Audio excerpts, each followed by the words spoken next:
Grinning Bard Press presents Tales of the Bard.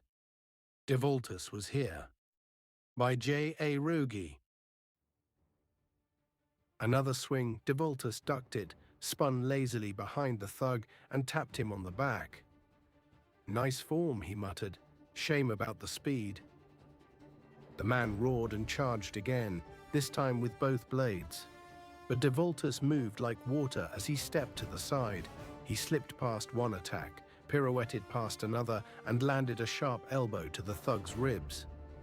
Then a flick to the throat, a jab to the gut. The thug staggered, dazed. Devaultus danced behind him again and whispered in his ear, "Boo." With one smooth motion, he jabbed a needle into the back of the man's neck. The thug froze mid-breath. The daggers fell from his hands toward the ground.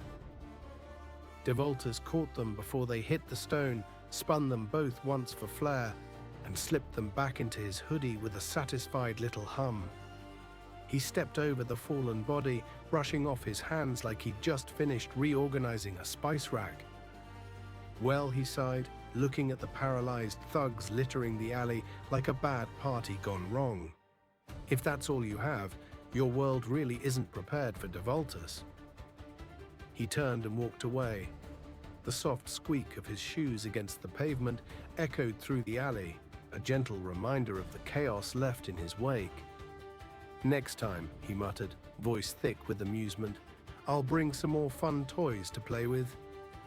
The night stretched out ahead of him, dark and wide and begging for trouble. He rolled his shoulders, the fight's exertion barely registering. These thugs were a disappointment, hardly worth the effort. But this world held promise.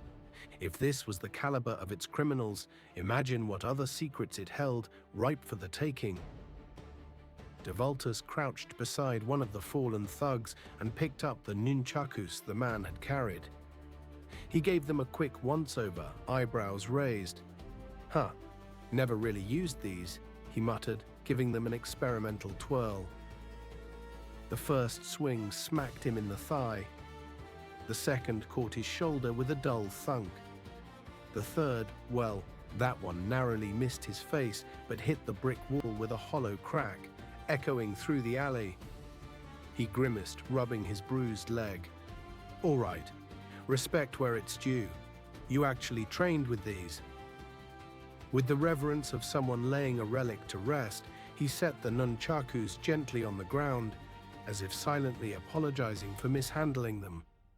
Then he adjusted his hoodie, straightened up, and casually strolled out of the alley like none of that had just happened.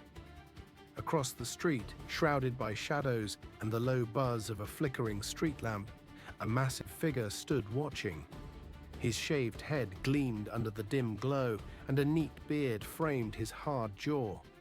Tattoos climbed up his thick arms, sleeves inked with chaos, war, and warning. Each line seemed to pulse with stories you didn't ask about if you wanted to keep your teeth.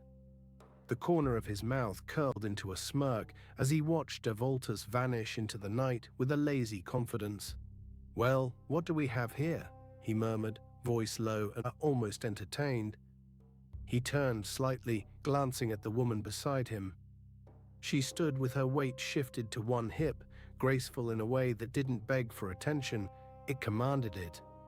Black leather pants hugged her like they were afraid to let go. Her boots were scuffed but sturdy, the kind that had kicked in more than one door and probably a few ribs. A tight black tee outlined her lean frame, and the leather vest over it added just the right amount of menace. Her dark brown hair spilled in waves over her shoulders, and her eyes, deep and sharp, studied the man across the street with interest.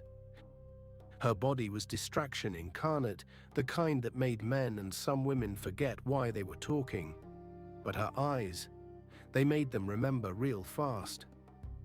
"Sapphire," the man said, voice like gravel wrapped in silk. "Go tell him I want a word. Bring him back to the club. Don't turn it into a thing unless he makes it one. He's dangerous, but he might be our kind of dangerous." She nodded once. "You got it, Darius." Without another word, she swung her long leg over the waiting motorcycle. Her mind was already racing, calculating the best approach to this new target. She was a huntress, and the city was her hunting ground. The engine fired to life with a growl as smooth and lethal as her, and in moments she was weaving through the city streets like smoke slipping through fingers. The cool night air whipped across her skin as she leaned into the turns, the rumble of the engine beneath her a steady, powerful pulse. Darius watched her go, eyes thoughtful, the smirk never leaving his face. This newcomer had the potential to change everything, and Darius was ready to play the game. "Interesting indeed," he muttered, then swung his own leg over his bike. The machine roared beneath him as he twisted the throttle, the wind already tugging at his shirt as he melted into the night, headed for the clubhouse and for the trouble that was surely coming with it. The tale continues next week on Tales of the Bard. If you'd like to read the whole book ahead of time, join the mailing list below or purchase the book on Amazon or wherever ebooks or physical books are sold.